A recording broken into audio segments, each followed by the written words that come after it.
বাংলাদেশের আলেম ওলামা সুযোগ পেয়েছিল নিজের মতো দেশ গড়তে, কিন্তু বুঝলো না তারা, নিজ নিজ স্বার্থে নেমে গেল।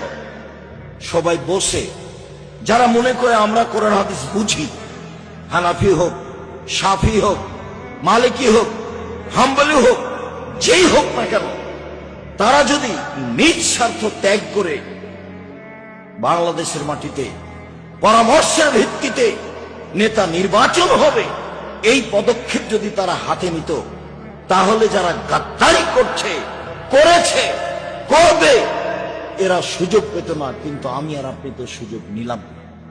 শুধু খালি ছেলেগুলো জীবন দিল, মানুষগুলো জীবন দিল, পানি লাগবে, পানি লাগবে, পানি লাগবে। সুযোগকে মাটির সাথে মিশিয়ে দিল। সবাই নিজ নিজ স্বার্থ নিয়ে চলল ধর্মের নামে।